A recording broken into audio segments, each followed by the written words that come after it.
Oh, there we go. We're streaming. All right, cool. So how's it been going?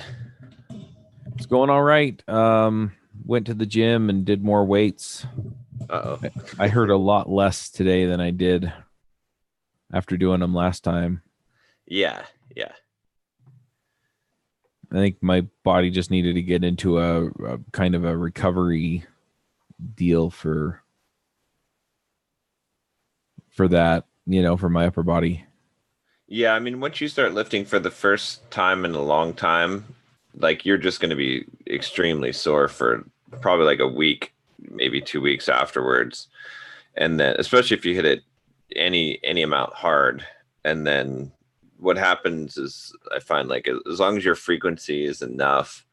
So like if I have a frequency of hitting like a body part like once every 2 days or 3 days, Mm-hmm. I don't get sore at all. Right. Basically. So, but yeah, if you're just starting out or if you're upping it from, you're going to, especially the legs. Oh my gosh. It's so bad when it's, when you do that you can't run. It's like, well, I did legs and yeah, I was dying. I made it 8 miles on Saturday and then I was cooked. Yeah. I was supposed to do 14 and there was just no way. Yeah. Bad timing for leg workouts. Yeah. I just decided I'm going to wait till the marathon and then. Yeah. You got what, 4 weeks, right? 5 weeks. I think it's 5 weeks. Okay. Yeah. 4.5 weeks. Yeah. Nice. So yeah. And, how are you feeling? Feeling ready for it?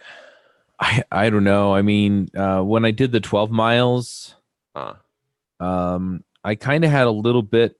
I don't know I don't know how you explain it, but I had a little bit of kind of a slowdown, and then I just pushed through it, and then I was fine. Yeah.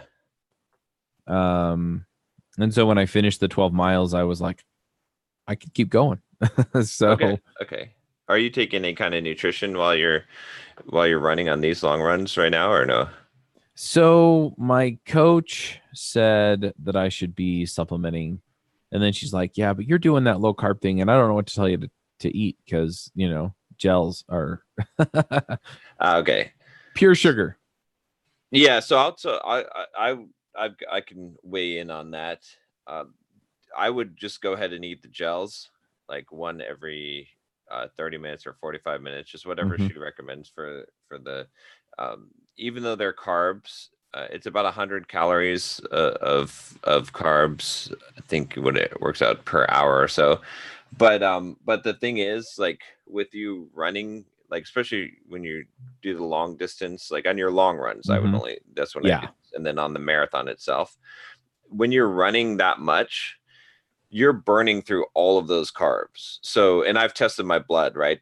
So I can go and run a marathon and I'll consume like 7 or 8 of those gel packets, like 800 calories worth of carbs. Right. And at the end, I'll test my blood sugar and I'll still have I'll be in ketosis because I'll have used up all of that. Right. Run and more. So, yeah. So I wouldn't worry about it. Like, and it'll be a huge boost to your performance. Like if you're not running if you're running without those on the long runs, if you start taking those on the, whatever it is, either half hour or 45 minutes, wow, you're going to just feel like you can just go forever. Yeah. I talked to another friend of mine that, he's like deep hardcore keto. Yeah. And he does like 100-mile bike rides and stuff. And I was like, so what do you do? And he's like, when I need it, he essentially either does basically extra virgin olive oil with salt in it, or he'll do nut butter. Okay. He says that those work fine for him. So I did that. I didn't do that on the last one. I forgot to take it with me, but I did it on the one before, and it made a big difference. Yeah. Just having something to, I mean, I'm sure I just took it in and then just burned it right back off. Yeah. And since my body's already in the, I'm going to take the fat and I'm going to go light it on fire. It just took it in and consumed it. So, I'm doing okay on the nut butters. One thing though is that I'm doing this 75 hard challenge, and I don't want to mess with that either. And so I may see how that goes after I'm done with the challenge. Oh, I see. Yeah. Okay. Yeah. For a race day, I would recommend like the gels for sure. But on the other days, I wouldn't. It doesn't really matter as much. But I always think like all the studies, everything I've seen in my own shows that you're gonna have your best performance, even if you're a no carb athlete on carbs. Just because it's the energy pathway that you'll be using for, it's like your body can always utilize, like your body can't always utilize fats if you're not keto adapted or fat adapted, right? But it can always utilize carbs. So makes sense. But yeah, so I mean that's pretty much that, and then I've just been buckling down on the podcasts. We're moving a lot of our stuff off of Notion. So we have a lot of our processes and stuff documented on Notion, which is kind of a wiki. The problem is they don't have an API. And so I can't automate anything on there. So we're going to move it into something else. I moved our to-dos over to Basecamp just because it was easier to manage that way. And Basecamp does have docs in it, so I think I'm just going to move all the procedures over there. Okay, yeah. And then then I can just automate the whole process into Basecamp. But Podwrench is actually, I've just had this developer working on it. I haven't actually touched it in I don't even know how many weeks. But it's getting to the point now where we can start moving some of the processes into it. Oh, cool. So I'm kind of tempted to just leave everything where it is for the time being in Notion, as far as like the production processes and stuff, until we have Podwrench together. Yep. Because I don't see any reason to move it and then move it again if we're going to be able to do it anytime soon. So yeah, no, I agree. That makes sense to me. Yeah. But yeah, so just working through that, and then I'm trying to get my email list ramped up. It quit growing like insanity, like it was before. And yeah, what was the deal? Did you ever figure out what was going on? Like, no, why? I have no idea. That's and so the other weird. thing is I still see it adding contacts. Let me open it up.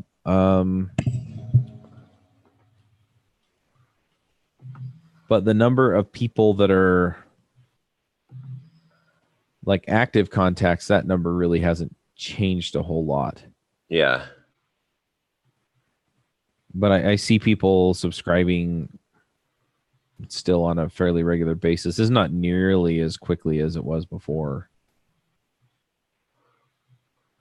So yeah, I don't know what the story is there. But like if I click on contacts, it says I have like 15,000 or 16,000 contacts. Mm-hmm. Yeah, I have 16,724 contacts, but on active contacts, it doesn't. It listed at 10,000, and I'm wondering if it works that off of like when I send another campaign. So when I send a campaign out, if it'll update, because I haven't sent a list wide campaign for a while. Huh. Yeah, I don't know. That's really, really weird though. But yeah, so my number of contacts is going up.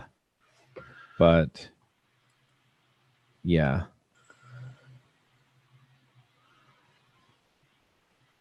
But like the number of active contacts in any list it's not going up, and I don't know what's causing it. I may just have to reach out to their support and just be like, okay, so yeah, this number keeps climbing. Yeah. And but the number of active contacts isn't actually going up. So what's the story? Yeah. I guess it probably makes sense to reach out to them and see what's causing it. But yeah, so I'm kind of focused on that. And then I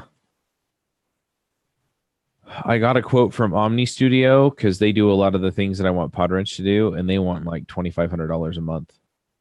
Oh wow. Okay.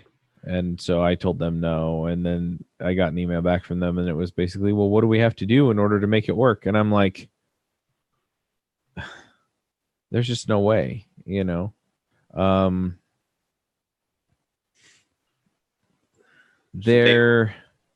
mean, so half of that fee is just the traffic. Like if I moved all the data over there, I went on to CacheFly and I looked to see what our traffic is, and you know, we're pushing, you know, a couple terabytes of data every week. Oh wow. In downloads. Yeah. And so yeah, so 1,000, like $1,200 of that was just the traffic, and then the other $1,200 was the licenses for each of the shows. Okay. And I'm just like, you know, I'm just not going to pay it. And what exactly would they do for you? So they do hosting and download tracking, just like everybody else. Oh, okay. But they also have a really nice audio player that you can embed on your website. And then they also offer, and this is something that I was really kind of excited about, but I'm not convinced that it's worth it in the long run, because, you know, I can probably, you know, get it together myself. I keep going back and forth on this, but it's they have dynamic ad insertion. Okay, right, yeah. And so essentially what I can do is I can say, somebody bought 1,000 exposures on JavaScript Jabber. And so for the first 1,000 downloads of the next episode on JavaScript Jabber, they're going to have that ad in it. And then what they do is they actually slow down the download rate for everybody else until they can basically re-render the audio with the new ad in it. So if somebody else bought 10,000, then they'd get the next 10,000. Oh, interesting. I see. Okay. And then you can also go do that for all of your backlog. And so you just set the markers in the episode. And so, you know, I would essentially just snip out the old ad. Yeah. And then, you know, drop in the new one. And so if somebody wanted to sponsor the whole backlog, yeah, somebody would have to go in and actually mark all of those episodes. But then I could go sell that too. So that's one of the killer features that I just don't see anywhere else. The question is, how much is that? Is that worth close to $2,500 a month by itself? Yeah, I don't know. The other thing is that I think I might be able to sell more sponsorships if I were able to, especially on the larger shows where we're talking about like JavaScript Jabber, Ruby Rogues, Adventures in Angular, my JavaScript story, where, you know, we're talking about, you know, 8 to 10 plus 1,000 downloads per episode. You know, some people won't sponsor them because it's outside their budget. Right. And so I could bring it within their budget just by saying, look, you're going to get the first couple thousand downloads. Oh, I see. Yeah. Yeah, that's true. Yeah, because you can split it.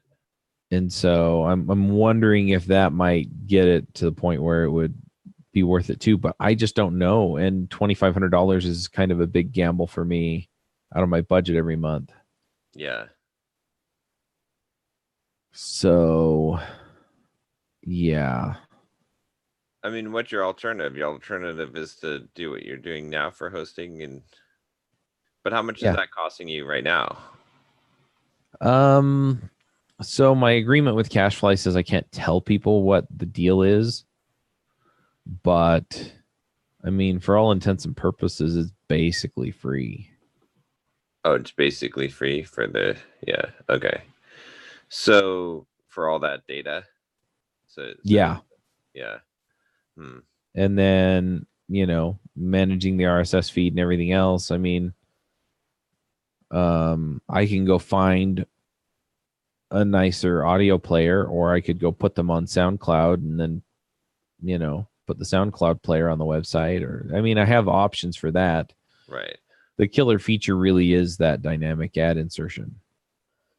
How much would it cost you to develop that feature yourself? It doesn't seem like it's that complicated. Just that's what I'm wondering is, you know, Yeah, what would it take to build that? Because you could build that into Podwrench. I could build it into Podwrench, and then when I migrate everything over, then it just, Yeah, I think I that don't think might it would be. be trivial, Yeah, but I think a week or two of concerted work would get you close. yeah, that's what I was thinking. Is maybe a week or two of developer work, because really all you're doing. I mean, not to simplify software development too much, because there's always features creep, but really all you're doing is just having some way for every episode to have like markers, which is just Yeah. like a database entry of where is the add insertion point, like at this Yep. time, right? Which you could even make that dynamic by saying 20% in, or you know what I mean, so it's like defaults to like a time, right? Yeah. And then the other piece of it is just like some data to store and interface to be able to put Yeah. schedule So ads. then you use FFmpeg to stitch it all together. Exactly, yeah. So yeah, you've got like a source file, and then you have the Yeah. rendered file, and it just checks to say, hey, have I hit my download count for this particular thing? And if so, then do I have another one? If so, then re-render. Yeah. So Or yeah, if there's a history, so for like JavaScript Jabber, right? Let's say I sell 5,000 exposures on it. mm-hmm. Well, we have a history of blowing right by that first day, right? Yeah. So, you could build smarts into the system so that it goes, well, the average traffic per episode for JavaScript Jabber is, a lot more than 5,000. So we're going to pre-render the first 3 versions that we need, because we know that we're going to hit them. Or you can just pre-render the first 3 versions automatically. Don't even make the logic. Just make it for every. That's true. Yeah. Right. And then when you hit 1,000, you just roll over. Yep. Yeah. You might even be able to make it work better than their system. So yeah. I mean, normally I'm not for like, building your own stuff, but in this case, since you're developing Podwrench anyway, I think it makes a lot of sense to just. Yeah. Well, and it opens up a ton of possibilities as far as selling stuff. So. Yeah, I do it. I think that makes sense. Yep. And then, so I've just been juggling all that stuff. I've been working a lot on the SEO for the website. And so if you go to devchat.tv now, it'll prompt you to allow notifications from the website. Oh, cool. Okay. And then, it pops up with, hey, there's an episode available. And so you'll get notified of that. I'll probably due for another one here in about 8 minutes, because my team just set them up on the hour, a new episode that came out today to get notified. So, okay, cool. So we'll see how those go. And then I wrote a blog post last week or the week before last, and I put it on Hacker News, and I got a ton of traffic off of that. So. Oh, nice. What was it about? So it was a response. Did you see the 10x engineer tweets that people were talking about on Twitter? So this venture capitalist guy got on and basically said, startups should find these 10x engineers, and here's how you recognize them. And then he had these completely asinine things that you look for. Like, real developers develop with a dark colored screen. Or, I think another one was that their keyboards have the I, C, and X keys worn out. It was stupid. He was serious, but it was stupid. Yeah. And so I got on and I wrote a blog post, and I said, look, he had these 11 rules for finding 10x engineers. Here's what you're actually looking for in a 10x engineer. And so, number 1 was, 10x engineers are terrific communicators, right? And they're going to enable your team in these ways, and so a lot of it was just focused around, another one was that, they write tests for their code, because they recognize that, nobody's going to remember all the assumptions that went into their code.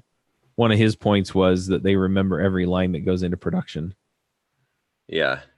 you know, and my point was that's absolute crap.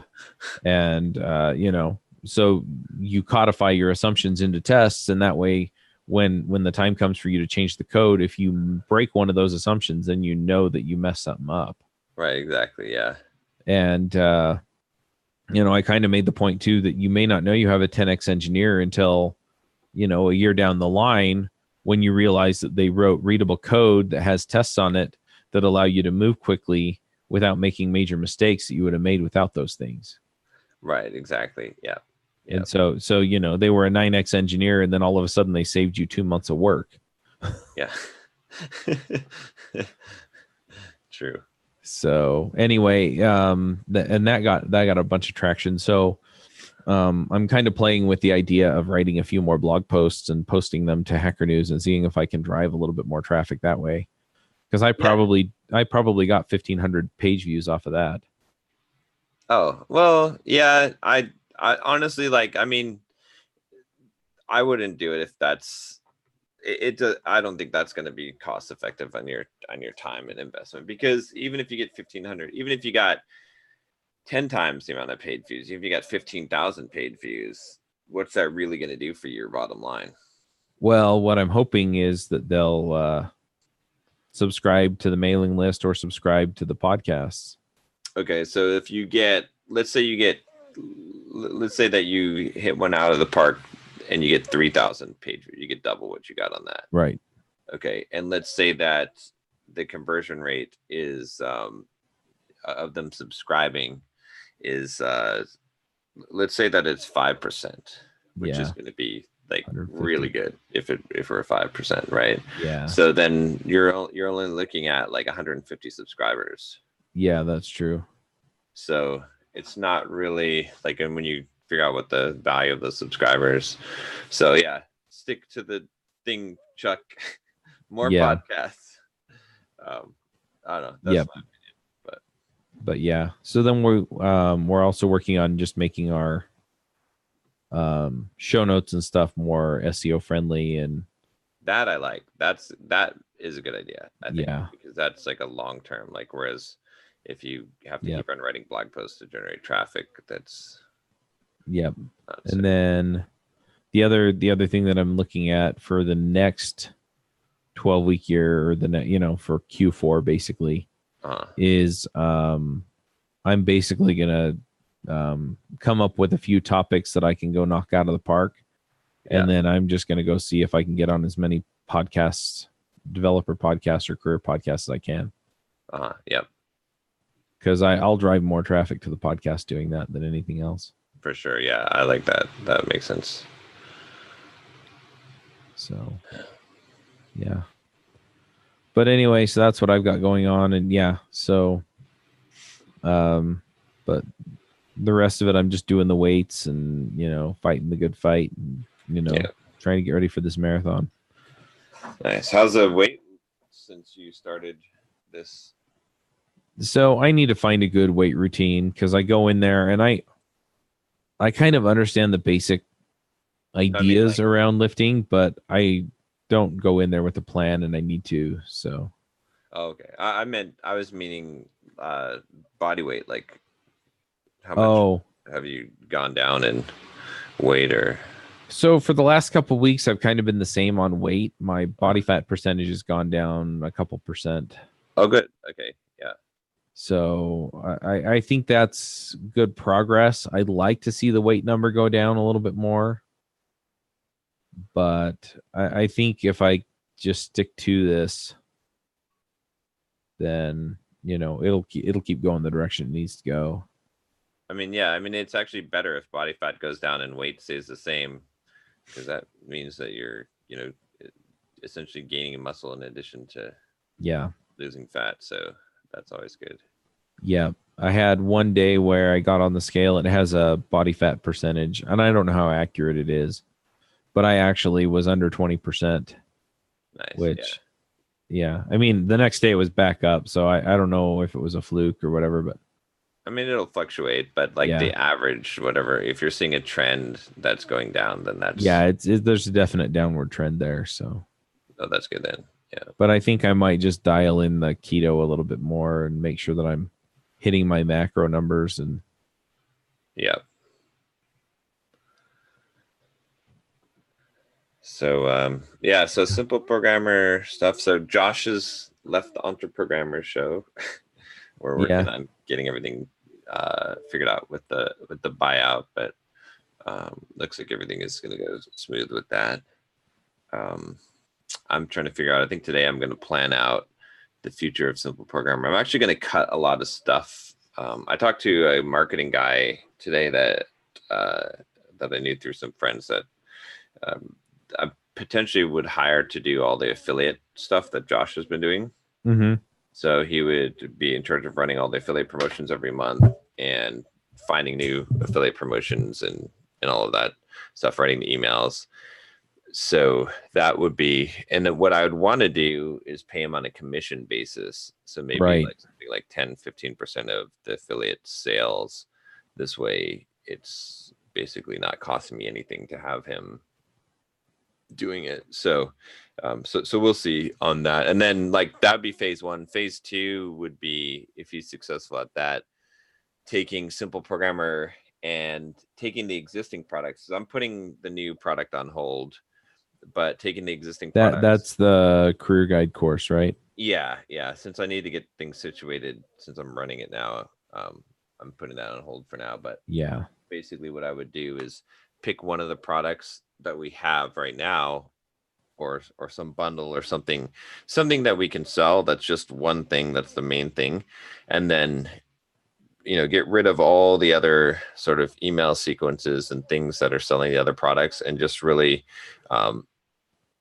get a good funnel for that, so that we can start getting some revenue from that to sustain Simple Programmer while I'm building the new product out. And then the phase three would be to get the new product launched and move everything to that. Right. So that's what I'm looking at. I'm looking at cutting a lot of stuff. I'm going to plan out a bunch of stuff with Simple Programmer. Speaking of which, also, we should talk about Entre Programmers, because, well, I've got some ideas. I was just looking at our downloads, and we get it looks like about 600 downloads per episode. Uh-huh. So about on a monthly basis, we're, this podcast is generating about 5,000 downloads a month. Right. So the question is, well, two questions, especially with Josh leaving now, is one, what do you think if we did do a sponsorship? What do you think we could get as far as sponsorship, or do you think we could do a sponsorship for this podcast? I mean, if it were on devchat.tv, Entre Programmers would be my smallest show. Yeah. Okay. So, I'm used to selling on much higher numbers. If we had a big mailing list or something that we could, attach to it, that would be a little bit different story. Yeah, which I don't think we have a very big mailing list. We've got a mailing list here, but yeah, I think we could assume it's nothing. So it's probably not very monetizable. Probably not. Yeah, I mean, it'd be a hard sell for any of the folks that I'm talking to. Yeah. Okay. Well, yeah, I was trying to figure out what to do as far as the future of the show, and I don't know, because it does take up resources to produce a show, and I'm trying to cut things down. So yeah, I hear that. I mean, I like having the mastermind, and I like talking about this stuff.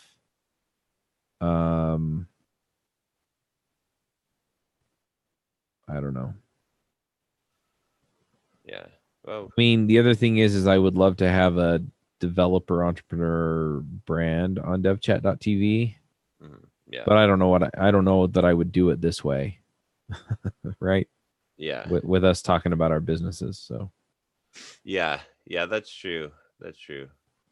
Yeah. I wonder if we could do something where you have it like if you have like a, just like you do other shows where there's panel and then different Yeah. people show up at different times and talk about Yeah, and so you would have developers that are talking about running their yeah. SaaS business. Yeah. Okay. Well, let me It's think probably a about it. direction I would go. But yeah. I'm kind of leaning towards shutting it down at this point. I can understand that. If we did shut it down, would we still do a mastermind every week, or would we just quit doing that too? I would think that every once in a while we could jump on a call but I Yeah. would think probably not do it on a weekly basis. Yeah. But I don't know. Think about it too and see what you think. But yeah, it makes sense. I mean, I don't know.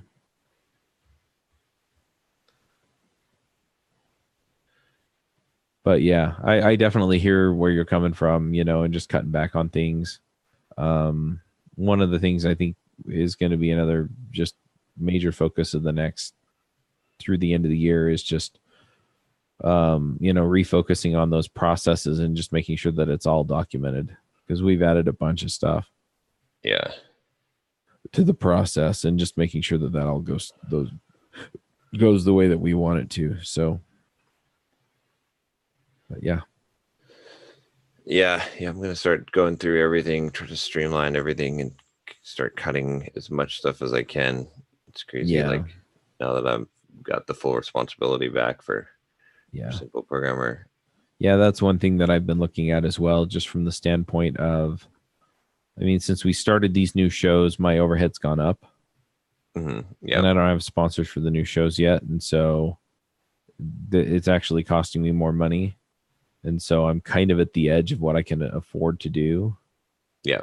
Until I can, bring in more stuff. And I've got a number of sponsors that, are coming in, and they're paying, $5,000 at a time. And so that's enough to keep the doors open and the lights on. But yeah, I'd like to get things to the point where, I can just support everything, without worrying about, okay, where are we going to be in a month? Right. Exactly. Yeah.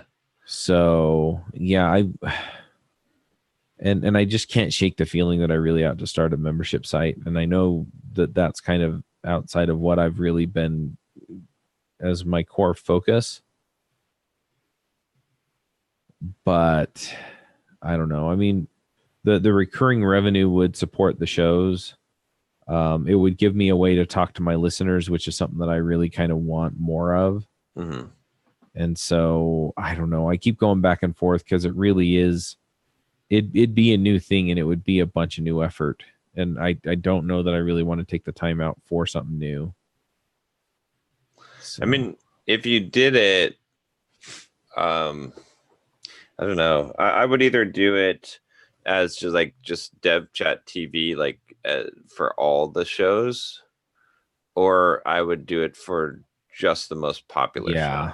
And see, that's what I've been looking at doing, is essentially setting up a membership for JavaScript Jabber. And so then what I've been looking at doing is basically having a monthly webinar, or maybe 2 monthly webinars, but not more than that. And one of them would be, we'd have some expert from the community come in and talk about something that's timely in the JavaScript community to help people stay on top of their skills.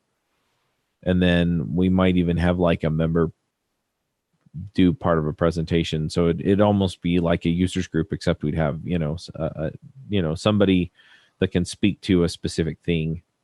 Yeah. And then the other one would just be a Q&A, and it would just be, hey, ask me your career questions.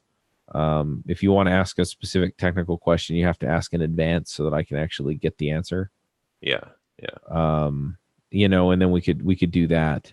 And that would be the extent of it, beyond maybe a forum or something where, people can come in and find stuff and, talk about the calls afterward and things like that.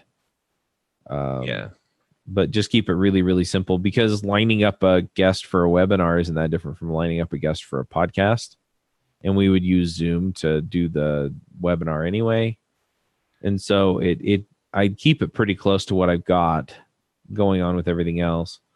But if I could bring in enough people to pay into that, then that would help support the, you know, because if I had $2,000-3,000 coming in every month off of a membership site, then that would pay a good chunk. Not all of it. It'd probably pay about half. Looking at what I pay everybody that works on this stuff, it would pay about half of my cost to produce the shows. Yeah. And it would take a little bit of that load off. And then the other thing is that I'd have a place where I could go interact with people and really have the kind of connection that I want with my community. Yeah. Yeah. I'm not totally opposed to it. I mean, I think your main focus should be on producing the podcasts and selling the spots on the podcasts. But for the biggest community to try a membership is probably not especially if you keep it real simple. Yeah. I think that's the key, is you just have to make sure if you do this, you keep it really, really simple. Yeah. Well, the other thing is then if it really does work for JavaScript Jabber, then I can then I can turn around and do the same thing for Ruby or Angular, because they have large enough communities. If I'm seeing, okay, I have 500 people from JavaScript Jabber, the Ruby audience is, a half to a third. So, if I could get 250-ish, maybe 200 people from the Ruby community into a similar setup, and then I could just, offer it as an add-on to the JavaScript people, and, just offer it as a primary subscription to the Ruby people, and just keep it the same kind of simple.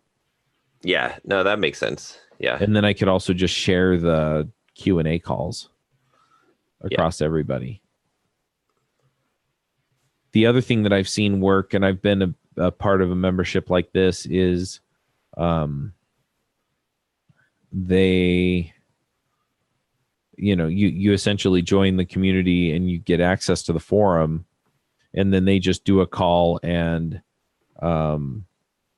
they are experts that they find just basically show up and do 2 calls a month, and they just, and then they answer questions at the end. Yeah. And then that's the basic gist of it, right? So instead of me finding an expert to come in, I could do that some of the time, and then I could just jump in other parts of the time and just be like, hey, look, we're going to containerize an Express app today. Right. Yeah.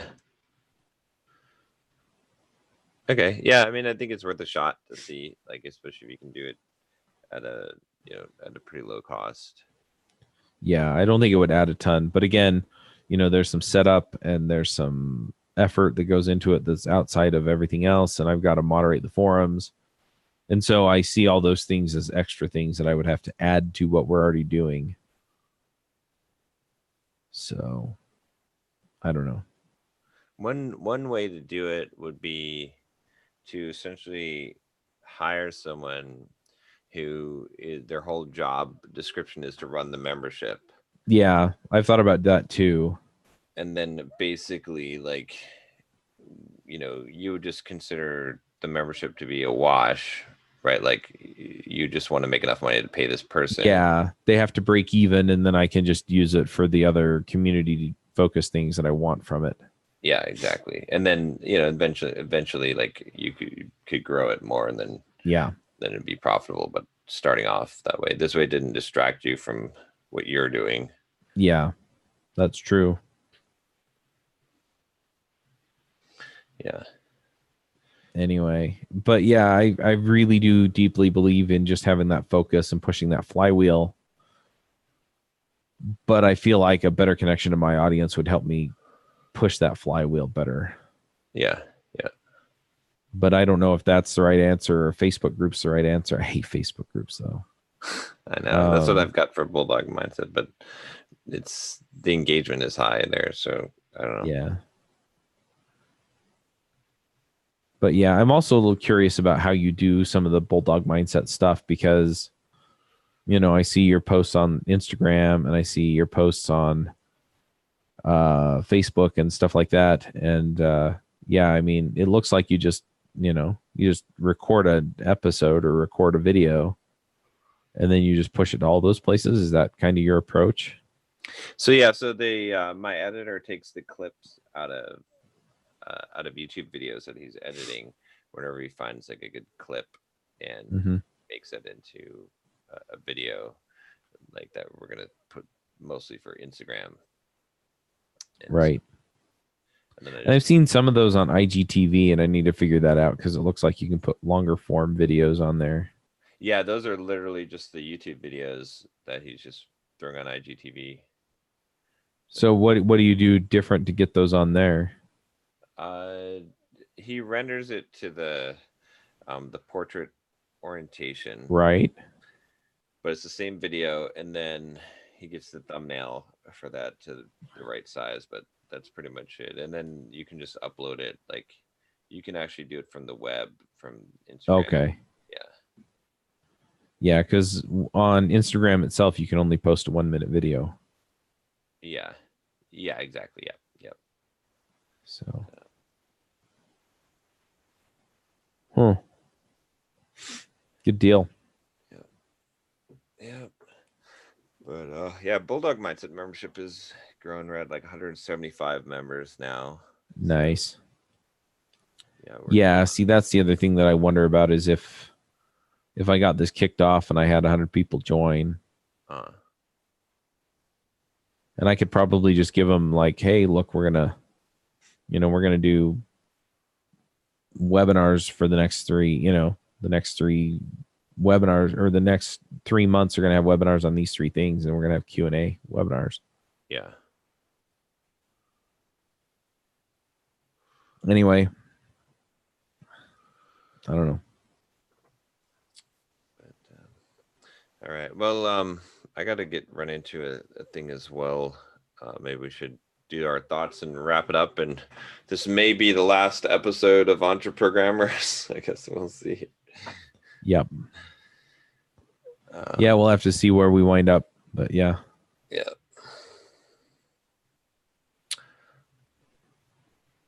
I guess I'll do my thought would be kind of just around what I've been working on, which is, it's just like in software development, decreasing complexity is really important. Increasing complexity hurts you, and you don't realize it, little by little. So, cutting things, simplifying is highly valuable. In fact, a lot of the coaching clients that I work with, like, when I look at their biggest problem, it's that they're trying to do too many things. It's that they've made things too complicated, that things they haven't simplified. Yeah. So that's kind of what I'm looking at just and working on right now, is just how can I simplify things? How can I look at things and say, okay, what is generating revenue? What's actually generating results? Can I cut the things that aren't? If I stop doing this, are there any negative effects? Right. And I think that's just a good thing to look at in your life, is if I stop doing this, are there any negative effects? What are they? So, yep. Yeah, my thought is, I'm kind of in that place where I'm trying to do a lot of things, and it's interesting. You're talking about cutting things, but I listened to an episode of the Freelancer Show, and Eric Dietrich was talking about how he basically started his. So he runs Hit Subscribe, which writes blog posts, content marketing for in the software arena for companies, and so they write blog posts for other people's blogs essentially, and he's got a whole bunch of people that write the blog posts for him. And he kind of pointed out that a lot of the folks out there that talk about these kinds of things where they're building an agency, and I'm kind of in that place now. This is the first time where I've actually built up a team that does a lot of this stuff. Yeah. Before it was all Eric, and before that it was all somebody else, and before that it was all somebody else, and before that it was Mandy. And so by building up this team, I'm kind of in a different place than I've been in the past. And he said that a lot of times what you wind up finding is that for the first 3 years, you wind up scrambling to, get all the pieces in place before, you finally kind of hit a rhythm and make sure that and so I'm doing all the right things, but sometimes you're just in that position where you've just got to kind of work and scramble and hit it hard in order to make everything go. And the mistake that you can make there is basically saying, well, this isn't working because I've got to do all this extra stuff. And in reality, what you're doing is you're banging on all of the right places Right. all at the same time in order to get you to that place where you want to be. And so, I'm a little bit discouraged just because I feel like I'm all over the place. But the flip side of it is that eventually, things will get to that point because I'm focused on the things that are going to get me there, like making sure that all the processes are documented, et cetera, et cetera, et cetera. And so, you just got to stick it out sometimes. And so don't give up too early, but make sure you're doing the right things at the same time, right? And so if you can simplify, do it, to your thought. But at the same time, you may just be in that place where you have to scramble with 80 different things and, do that for 6 months, and then you're going to come out the other side better. Yeah, no, that's true. I think when you're looking to create success, you're going to be doing a lot of things. And then but once you have success and you want to move to the next level, you've got to simplify. So, all right. Well, have a good week and get those runs in. Yep. No lifting legs. Yeah, I'm not doing any leg lifting from here on out. So all right. Chuck. Talk to you later. Yep. Bye.